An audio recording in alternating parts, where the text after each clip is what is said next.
Yes, Tig, village. But then after you do the filter down of who that person is, you are just there looking at your cousin.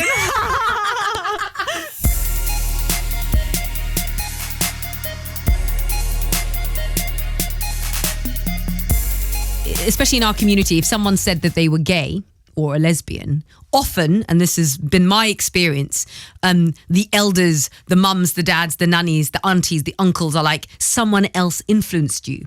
And I've seen from experience and just from hearing, living room, kitchen conversations, that there is an absolute denial about sexuality being a natural thing that you feel from the inside. It's like, how do you know you're straight? How do you know you're gay? You just know, right? But I think often our community blames other people. Oh, you hung out with this trans person. You hung out with the drag queen. Oh, you watched this program about gay sex and now you're gay. They often blame external influences when I think there's a huge denial about the fact that it comes from within. Yeah, it's inherent. It's who you are, of course. I have like 15 to 30 cousins. I don't know one gay person in my community or in my family that's openly out. Isn't that crazy and unrealistic and a lie? And a lie, yeah. And it blows my mind to think about, especially the next generation coming up, like I would hate to think that my niece or nephew felt like they couldn't come out. Yeah.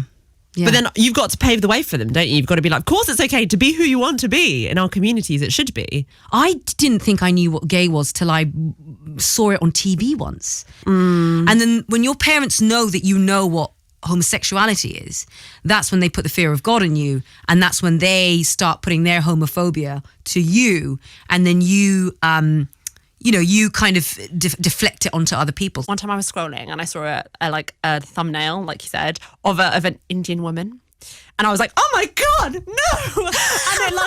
And it shocked me because I was like, oh my God, no, I can't. These people aren't part of the fantasy that I've created. Yeah. And then I started to feel so terrible about what my fantasy said about me. Yeah. Well, I mean, it's all. It's the drip effect over years and years of what you've become accustomed to, right? Like if you'd seen that when you first that magazine that you were presented with after your lunch at school, if that had been Brown Jugs, your sort of porn, and would have been very, you would have been informed by very different porn. And I wish that was something that turned me on more. I wish the kind of brown female body thing was something that turned me on more, because I should feel turned on by my own body and other brown women's bodies. Oh, I was massively turned on by white bodies only, because I hated that too. That's the only thing that we and black bodies actually. and black bodies, but mostly because they're really overly sexualized in all of our media. I love our culture. I love being Asian. I love that we look after each other. I love that we look after our parents. I love that we have incredible food. There are bits about my culture, large parts of my culture that I love.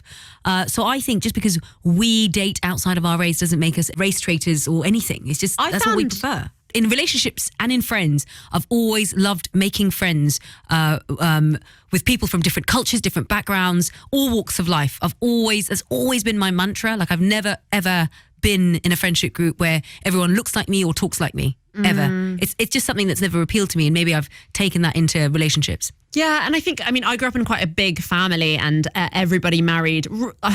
The generation above me, everybody married someone brown. And then my cousin's generation, a few of them married white people. And it was a comment. It was something that was said, oh yeah, he's with a white person. Yeah. Oh, he's white. Yeah. Yeah, he's from Manchester. It would be like a thing. And I was always really fascinated by that. But I think because I had some older cousins who married outside of our particular community, it definitely paved the way for it to be much easier for me. That's incredible. So my generation of cousins, my cousins, no one's married outside of their race. So they aren't race traitors. I think I think I'm the first one. Oh my God. You're always, you're carving a new path, Poppy. Trailblazer. I tell my sisters I'm Malala Yousaf.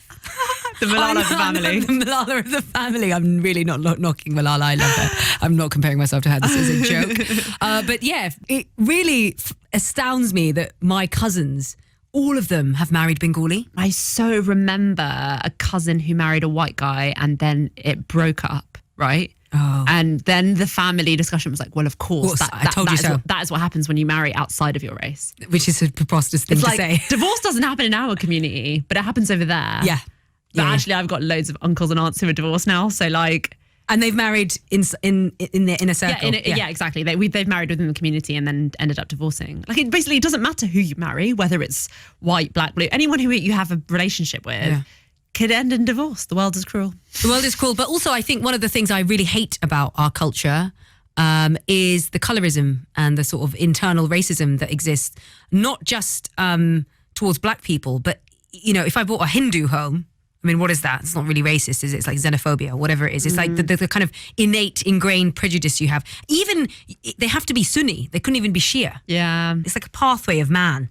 Yes, take Shia. Yes, take Bengali. Yes, take village. But then after you do the filter down of who that person is, you are just there looking at your opposite cousin.